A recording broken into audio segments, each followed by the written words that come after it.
I'm not sure what it is, but I always figured that if I was kind of Bob.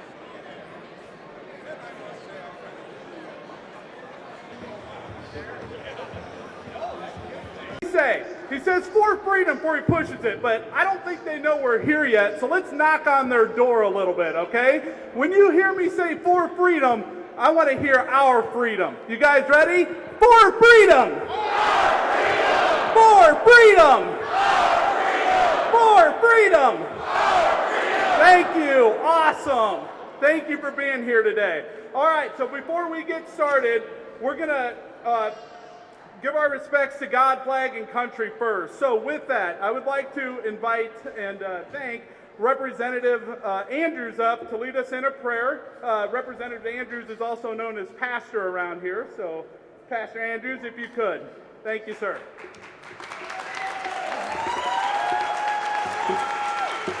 God bless you all. I believe in prayer. Yeah. Let us all pray. Dear Heavenly Father, we thank you for this great gathering of Americans, of Iowans. Thank you, Lord, for our Constitution. Thank you for understanding that government does not grant the rights you do. It is the responsibility of government to protect those rights. And we ask that you continue to bless this event and let it accomplish what you have desired it to do. And we ask these blessings in the mighty name of Jesus Christ, we pray. Let everyone say, amen. Thank you, Pastor Andrews. All right.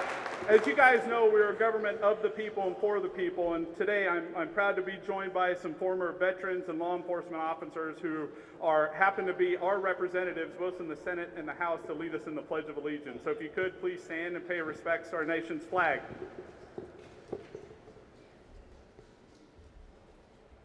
I pledge allegiance to the flag of the United States of America and to the republic for which it stands, one nation, under God, indivisible, with liberty and justice for all. Awesome, thank you. This was Senator Dawson, Senator Cournoyer, am I saying right? Cournoyer, Representative John Wills, and Representative Sandy Salmon. Thank you very much. All right. If I could, please get you to stand and remove your hats. Today we're joined by Iowa's own original members of the Toddler Militia, Meredith and Natalie Gibson, who will be singing the National Anthem.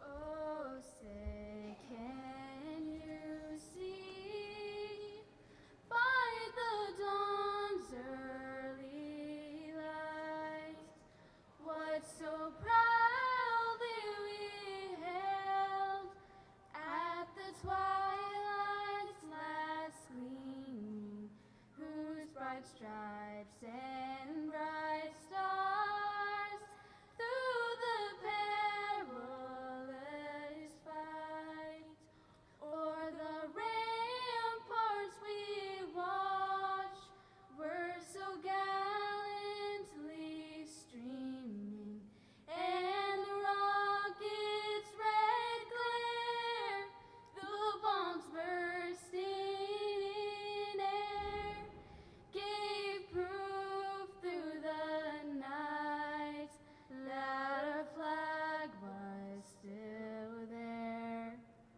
Oh, say does that star-spangled banner yet wave o'er the land of the free and the home of the brave?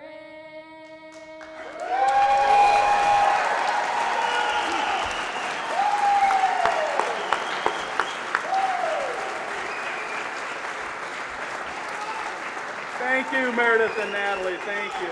All right. So before we get going again, I'm excited about today. You guys have no idea how much I've been looking forward to this and the information that we're about to share and unveil today. But before, it takes a lot to pull this together and to make this happen. So I wanted to recognize a few folks, just so you guys are aware if you see them. Thank you for their volunteerism and their servitude. Iowa Firearms Coalition is a 100% volunteer organization. So we do this because we have a passion for it, not because we desire to make money off from it. Our whole purpose is to advance and defend and protect our Second Amendment freedoms, and that's our single and sole issue. So with that, I want to take an opportunity to recognize some of the Iowa Firearms Coalition Executive Committee. So we've got our President, Dave Funk. We've got Dylan Dappenbaugh, who's our content and media. He's waving over here. Ashley Matthews, who's probably back here working the booth. Please see her for membership if you're not a member. Eric Hansen, he's the one that's our bench director that pulled this whole thing together. So thank you, Eric, for all your hard work on this. Levi Larson, who's over here on the side, our IT director. Levi, thank you. And Teresa and Brian Dennington, who's back here, our gun show coordinators. I'm not sure where they are, so thank you, all of you, for your service.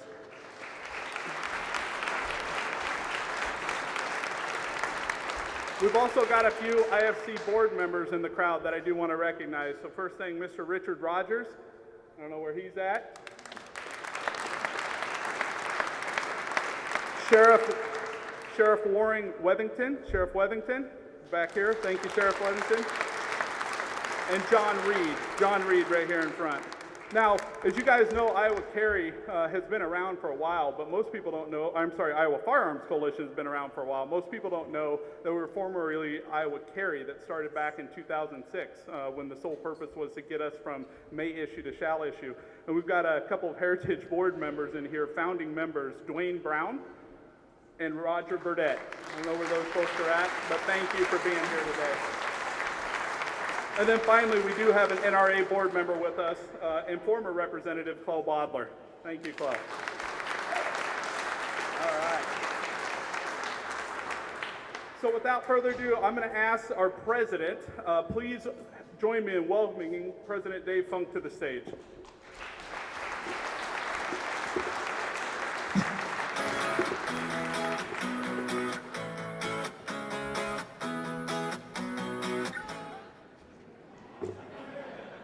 Great start.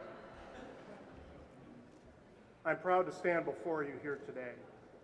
It's amazing that in this building with the amount of history, 170 years since the state of Iowa was accepted into the United States, and you look around you and imagine those that walked before us, and that 170 years ago, our founders of the state of Iowa, it was found in the record, as they talked about the Freedom Amendment, that we don't need to have a right to keep and bear arms in the Iowa Constitution because, by gosh, we have the U.S. Constitution. But that was obviously before the Jim Crow era, the Sullivan Law in New York, the National Firearms Act in '34, and overreaching federal government and state governments. There are those that cannot grasp that each and every one of us has a God-given right to defend ourselves. None of us would ask a dog to not protect its puppies from a predator, any more than we would ask someone not to have a lifeguard at a swimming pool full of kids. But yet there are people in this building that don't believe that that's your right. Amber Vail wrote a very profound statement.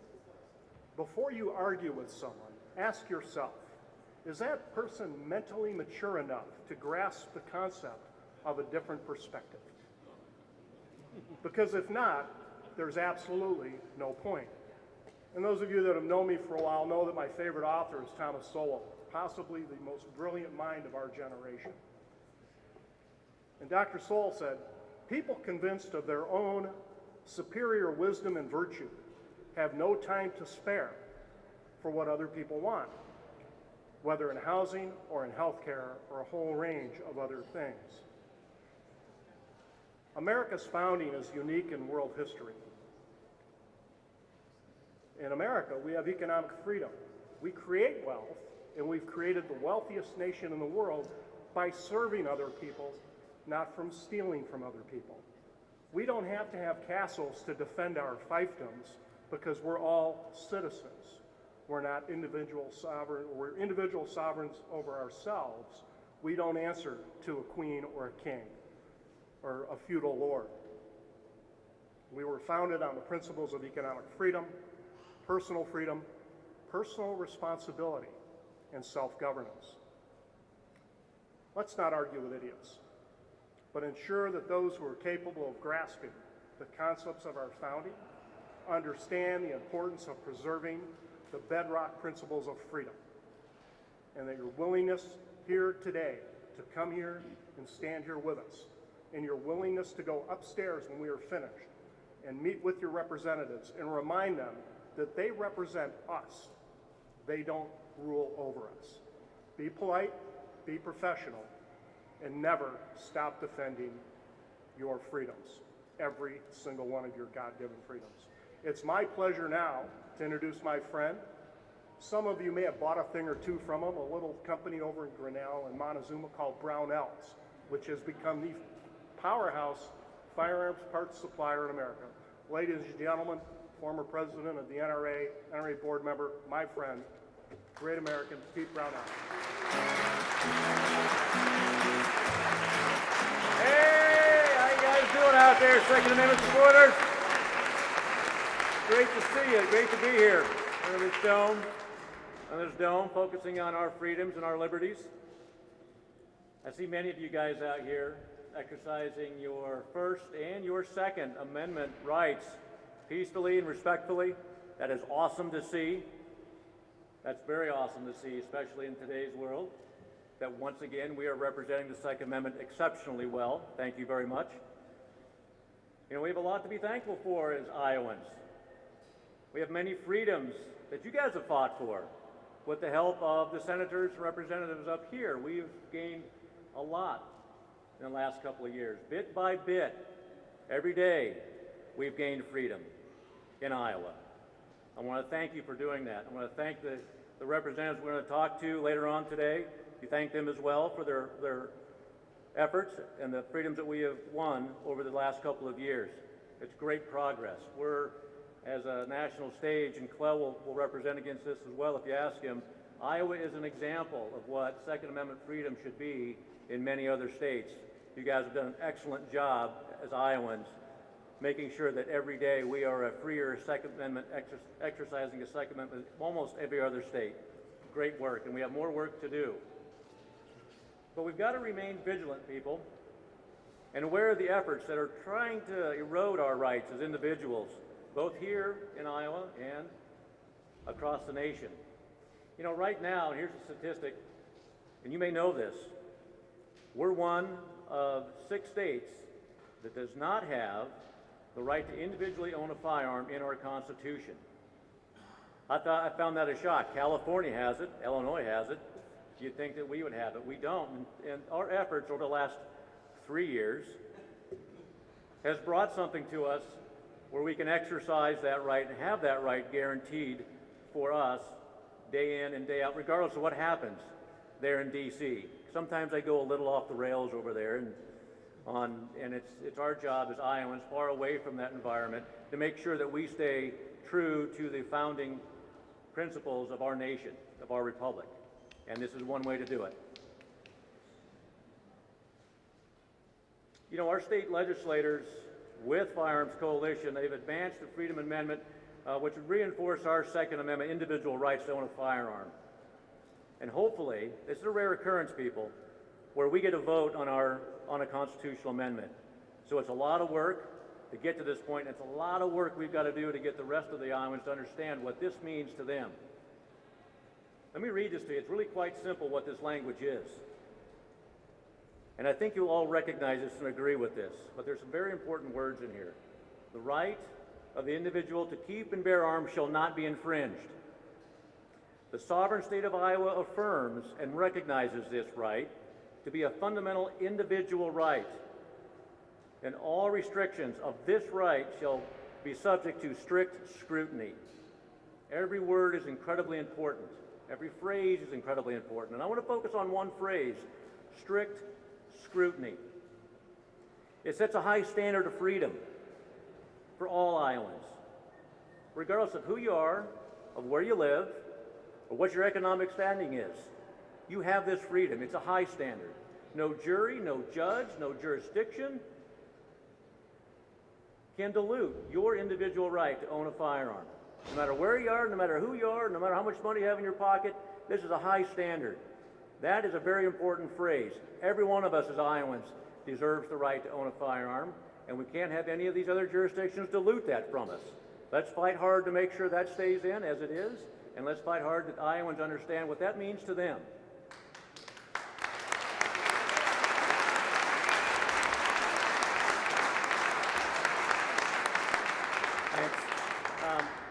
You know, here in Iowa, we take our freedom very seriously. Look no further than Iowa state flag right here. The eagle is carrying a blue banner in her beak, has a saying on it. Take a look at it. Our liberties we prize, and our rights we will maintain. It's simple. It's easy to follow.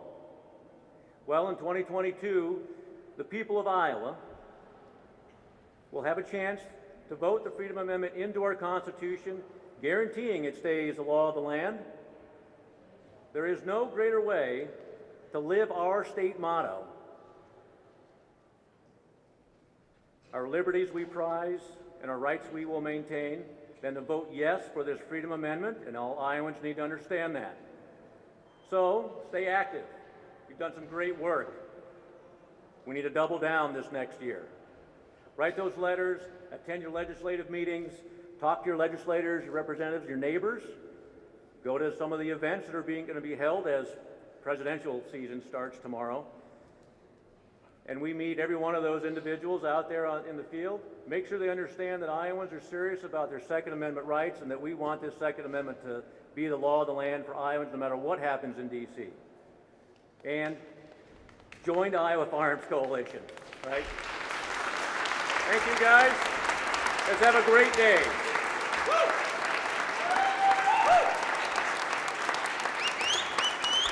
Awesome. Thank you, Pete. Thank you, Pete. Hey, real quick before we jump in, I saw somebody just enter the auditorium, so we got to tell him. I think he heard us last time. So, Representative Winchell, this is for you. For freedom! For freedom! All right. Thank you, everybody. Okay. So as you guys know, the Iowa Firearms Coalition works here in Iowa, right? We're up here fighting for our rights here in Iowa, but we have a close partner with the NRA, the National Rifle Association. We're happy to see that they're over here being represented.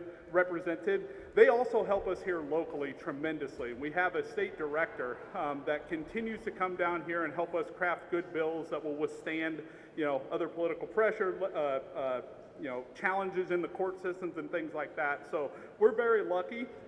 So today, please join me in welcoming NRA Scott Jones. A-Town, Dad.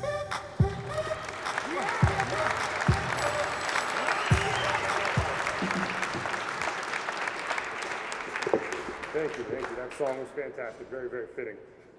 Again, my name is Scott Jones, the state director here in Iowa for the National Rifle Association. It's tremendous to see all of you out here in the crowd today. I can't stress how important it is and impactful it is that you all take the time out of your day, your work week, to come out here and communicate face-to-face with your legislators. It's one thing to send an email, make a phone call, but they really value you being here in person and talking to them and on the issues that you care the most about. I'd like to take my few minutes today to present an award on behalf of the National Rifle Association. Today's award, the NRA's Distinguished Advocate Award, is presented to an unelected official who has gone above and beyond to support, defend, and advocate for our Second Amendment rights. The recipient of today's award is known as the go-to guy on all things Second Amendment by members of both parties in both the House and the Senate, as well as statewide elected officials. Over the years, he's cultivated positive relationships around the state with Second Amendment warriors and advocates. He's spent countless hours helping others better understand arguments to effectively advance the Second Amendment issues. He is respected by all who take the time to get to know him, from high-ranking elected officials to the average advocate at a gun show. Back in the late 2000s, as Nathan mentioned earlier, when Iowa Carry got started, he was a proponent of Iowa's Shall Issue bill that ultimately was signed in 2010. In 2016, he was instrumental in the lobbying and passage of Iowa's Hearing Protection Act, which allowed for the possession and lawful use of suppressors here in the state. And throughout the 2017 legislative session, he effectively lobbied House File 517, which I'm sure you all remember, an omnibus bill that, when passed, codified measures such as stand your ground, youth safe shooting, firearm permit and personal information protection, emergency powers provisions, strengthened preemption language, and even more. It was the most sweeping pro-gun legislation to pass in Iowa in generations, and in large part, it was because of the commitment and dedication of this lobbyist. Most recently, they've worked tirelessly to give you all, the voters, the opportunity to amend Iowa's Constitution, guaranteeing the right to keep and bear arms. I could list many other things up here on stage that he's done to advance the Second Amendment, but the bottom line is this: there is no one more deserving of recognition for their efforts. On behalf of the National Rifle Association, I'd like to honor Richard Rogers of the Iowa Firearms Coalition with the Distinguished Advocate Award.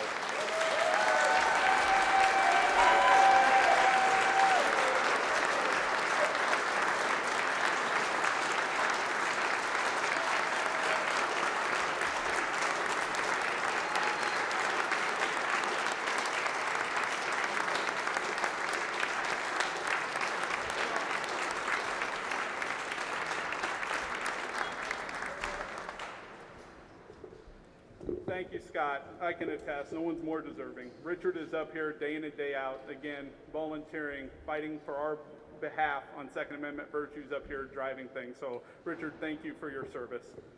All right, so the next speaker hasn't been here before, but we're excited. As you know, obviously we want to protect our rights and our individual rights, but as well in Iowa, we want to make sure that we're protecting commerce for Second Amendment and firearm things in Iowa, right? We don't want the federal government and others to impact our ability to exercise our right by doing things with our ability to purchase and our ability to use and our ability to practice. So with that, please join me in welcoming NSSF's Chris Lee to the stage. Hey, right on. This is how we do it.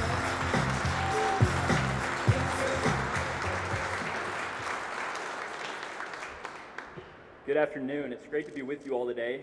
For those that aren't familiar with NSSF, we are the trade association for the firearm industry across the country and the owners of SHOT Show. I know a lot of you are probably pretty familiar with SHOT Show. It's where a lot of products come out and are introduced each year. It's an exciting time for everyone. So here in Iowa right now, we have over 3,000 people that are employed in the firearm industry. And actually in 2019, largely due to the work that IFC has done here in Iowa, Iowa gained more firearm industry jobs than any other state in the country. So we're on the uptick here, and we want to keep that trend going. So, looking back to the 1990s and early 2000s, gun control groups and cities that had mayors that were anti-gun started to decide to try to sue the firearm industry out of existence, you know, to go after Second Amendment rights of folks by suing the firearm industry and getting rid of them. Congress responded in 2005 and passed the Protection of Lawful Commerce in Arms Act, which I'm sure a lot of you have heard of. 34 states passed state-level protections to make sure the firearm industry was protected from frivolous lawsuits. Iowa was not one of those 34 states. Unfortunately, today, the Biden administration, it seems like every day, is calling for the repeal of the Protection of Lawful Commerce in Arms Act, saying that he wants to hold gun manufacturers accountable when their lawful products are used in unlawful ways.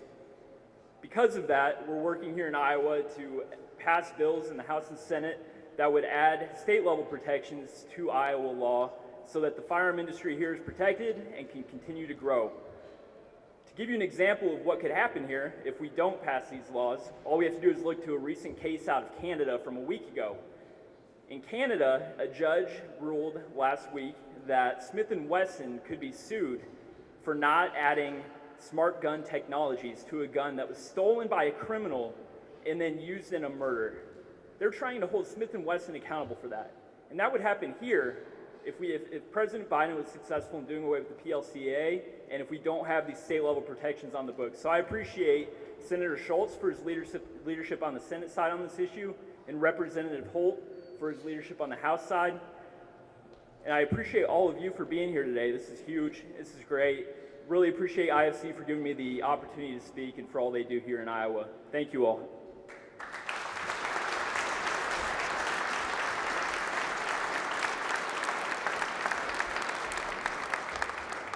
Thank you, Chris. Okay, folks, man, I'm so excited right now. This is the moment we've all been waiting for. How many people have seen those teaser videos that Michael and I sent out?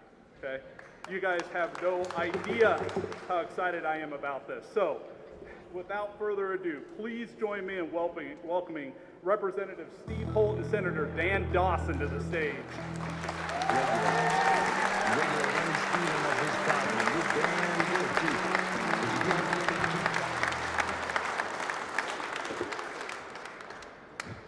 This is a great day. Good afternoon, everybody. How many of you know who John Wayne is? Right? So, January 27th, 1976, I saw a movie called Sands of Iwo Jima with John Wayne, and the next day I joined the Marine Corps and spent 20 years serving. And I didn't serve 20 years in the Marine Corps to watch our rights, our basic fundamental rights, be eroded and attacked as they are today. John Wayne had a definition of gun control, and it's the only definition of gun control that belongs in Iowa. And it is that gun control requires a firm grip and a steady hand. And that's the only kind we need in Iowa.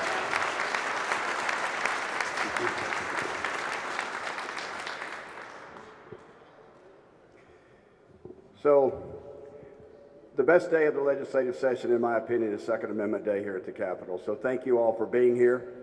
As Representative Winchell would say, it's a great day for freedom here in Iowa.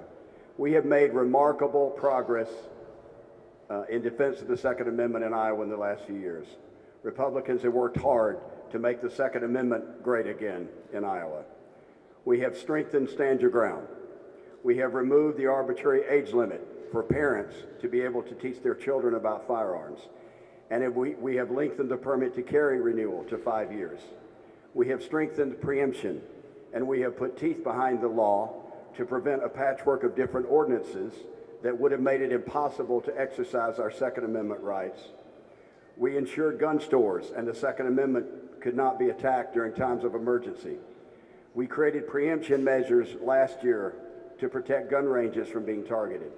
And most recently, we completed the process to place on the ballot an amendment to enshrine Second Amendment rights in the Iowa Constitution, subject to strict scrutiny.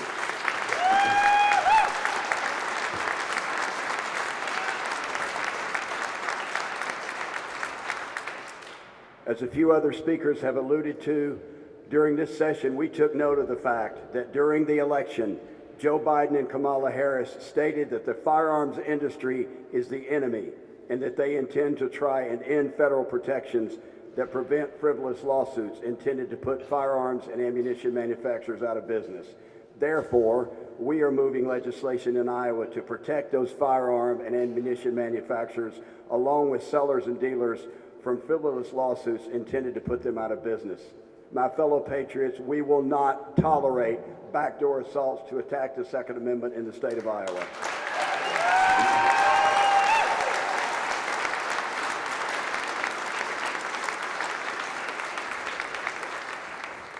I have to tell you that just in this session, and Representative Klein perhaps will talk about this in a few minutes, we have seen numerous bills by Democrats in the House that would assault Second Amendment rights. They're egregious, they're ridiculous, and they will die as long as Republicans are in control. Elections have consequences, and we need to bear that in mind. I am excited to announce today a piece of legislation that was just introduced, and I will be floor managing in the House. It is House Study Bill 254. This legislation represents a major step forward in the fight to secure Second Amendment rights in Iowa. This bill will allow EMTs assigned to tactical teams to get a professional permit to carry, and it will make those teams safer. It will allow active and reserve police officers to carry firearms on school grounds, both on and off duty, making our kids safer and our schools safer. It will expand opportunities for handgun safety training. It will strengthen preemption to ensure that local municipalities cannot regulate the carrying of firearms. It will prevent landlords in government-assisted housing from banning firearms, because the right to practice fundamental Second Amendment rights should not be based on economic status. And finally, and perhaps most importantly, This legislation will do what Second Amendment advocates have asked me and many others to support and get done ever since I assumed office 6 years ago. This has been a priority of mine and many other Republicans ever since we assumed office. Ladies and gentlemen, this bill will make permit to carry optional. Ladies and gentlemen, this bill will bring constitutional carry to the state of Iowa.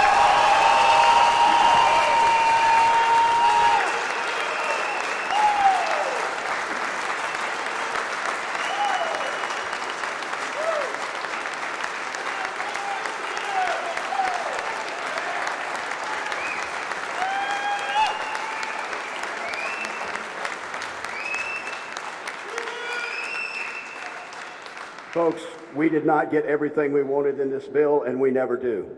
All of the progress we have made was not in one bill, but in numerous pieces of legislation over a period of years. We must and we will continue to fight for the Second Amendment each and every year. We will come back every year and we will work for more. We have made great progress, but we must continue to work for more. We will continue to push back against those who fear freedom more than they fear tyranny.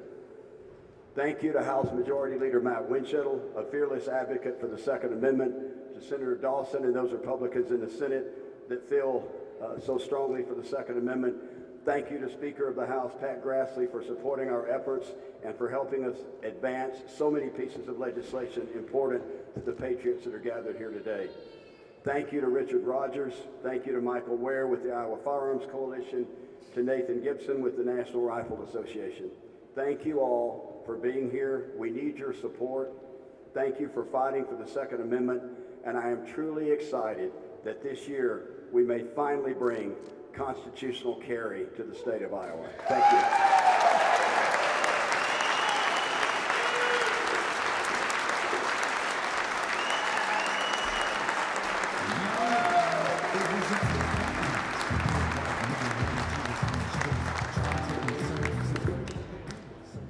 There it is. Can you imagine? Can you imagine how difficult that was to hold in and not blast that from the rooftops? I mean, we are super excited about this. Constitutional carry is finally here. But it's not going to stop here. As he said, we will continue. It's not everything we need.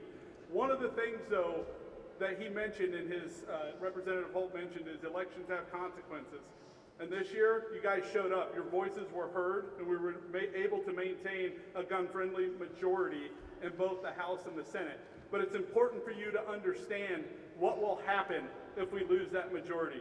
It's important for you to understand the firm wall that they are holding and what could go through. So with that, please join me in welcoming Representative Klein to talk about the bad bills we've seen through.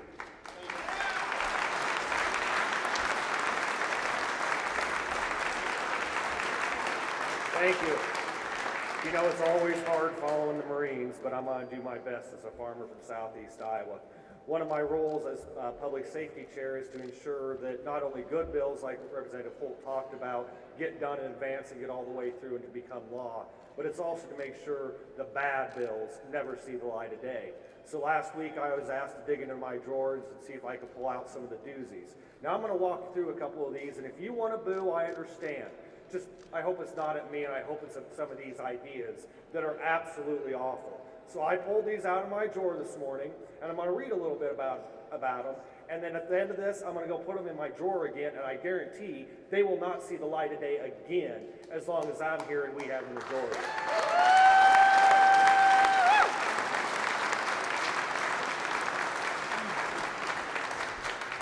And mind you, these are just the cream of the crop. There's a whole lot more sitting in my drawer. I have 2 drawers full of dead bills this year. Happy to do it every day. So this one, House File 65. This one relates to the issuance, denial, or suspension of your permit. Of course, we're going to get rid of that. But this establishes a discretionary regime to determine if you have the right to practice your Second Amendment Constitution. And I'm starting with the easier ones. They get better. House File 126. This one prohibits the carrying, transportation, or possession of firearms in the Capitol building and on the Capitol grounds. So I imagine many of you here would be breaking the law under the other party's regime. Mind you, we got this taken care of a few years ago. They want to take us backwards. I can't wait to put this back in my drawer. House File 131. An act prohibiting the sale or transfer of semi-automatic assault weapons, providing penalties and including effective date. They don't want to even let us sell them. We can't buy them. We can't transfer them. We can't hand them down to our children. This is ridiculous. They have no idea how they would even put this in place, but this is a law they would pass if we're not in control. House File 129. I think this is what, yes.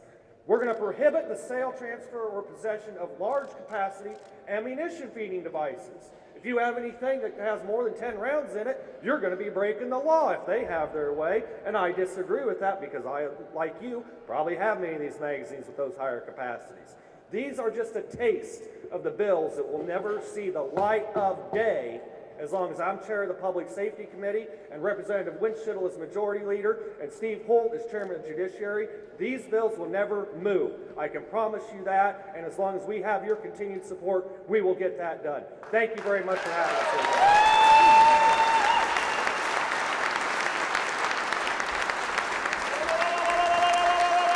Thank here. you, Representative Klein. Don't get complacent. The wolf's always at the door. We got to continue to have our voices be heard. We have to continue to get out and advocate. The grassroots is the most important thing.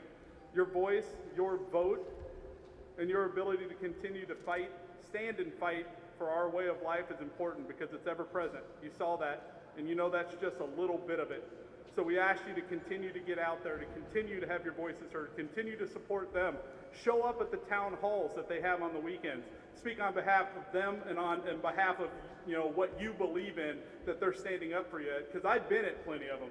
Senator Zahn and Representative Highfill at the time when my daughters were trying to pass their bill through. If you guys remember that, they were 14 and couldn't shoot and couldn't participate in their 3-gun sport. It was brutal, but we showed up and we were there to support them because we knew they were up here supporting us. So get out there, show up to their town halls, help them and be their voice.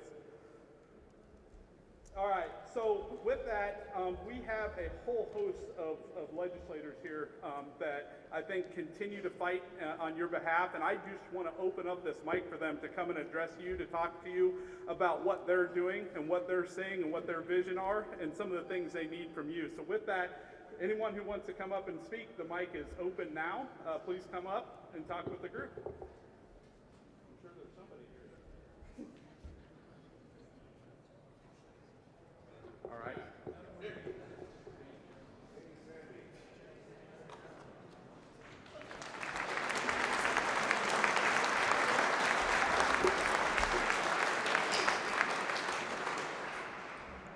If you don't have Second Amendment rights, you can't defend any other rights that are in our Constitution.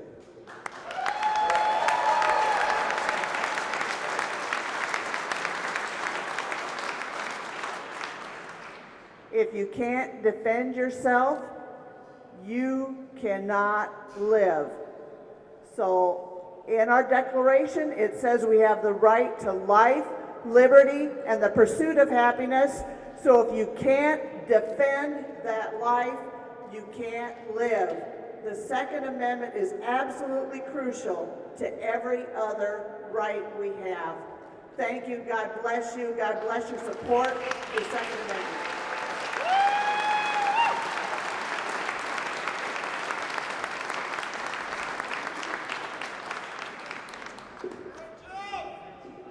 Good afternoon, everyone. This is a good-looking bunch out here. You know, I spent the last 28 years in the Marine Corps defending my nation, and I'm glad I can come back to Iowa and spend. Yeah, thank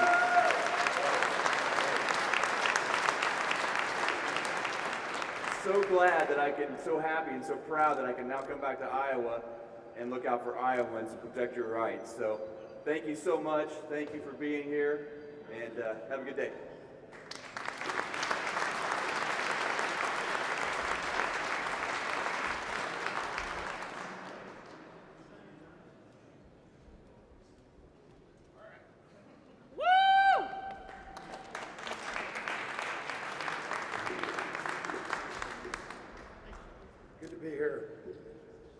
Shouldn't surprise any of you that I voted for Donald Trump.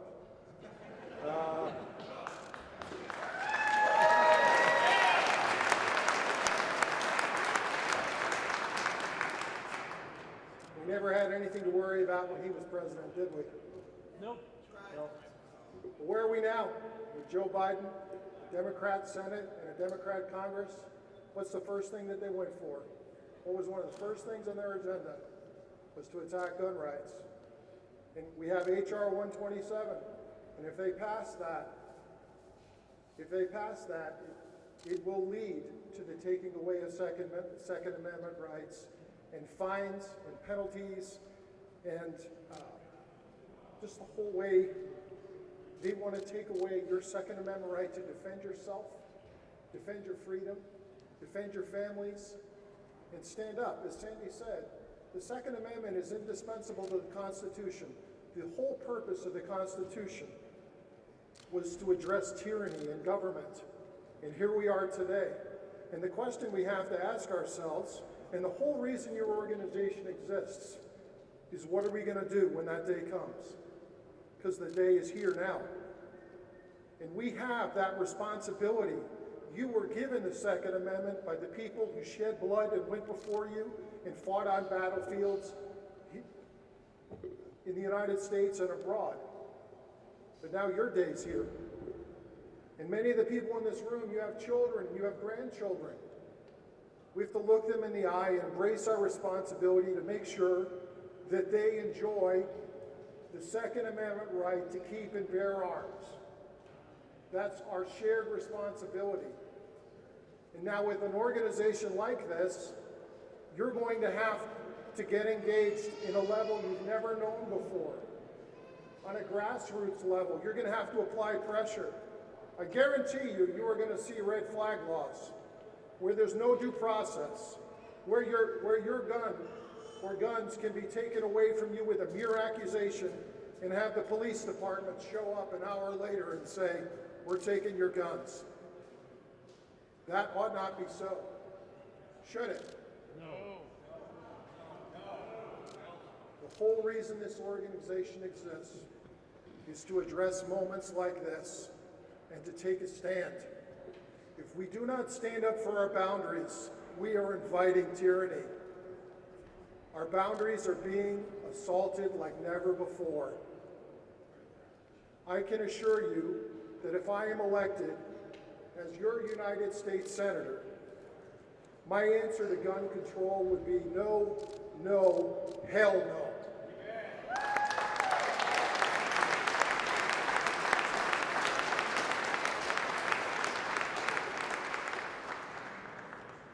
It's hard to imagine where it could go. And so you're going to have to leverage every bit of political capital you have on the people in Congress, on the people in Senate, on both sides of the aisle, and let them know where you stand. And do everything within your power to apply pressure to stop this insidious attack on our Constitution from happening. Thank you very much.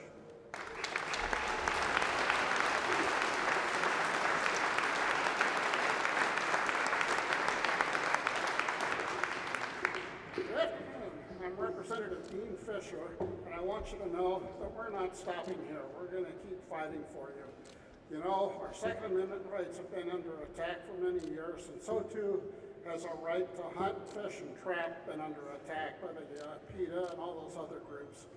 So I have introduced an amendment this year that will put into a bill for an amendment to put into the state constitution the right to hunt, fish, and trap in Iowa. So I hope you'll support that amendment too. We'll keep fighting and make sure we keep all of these rights free and ours. Thank you.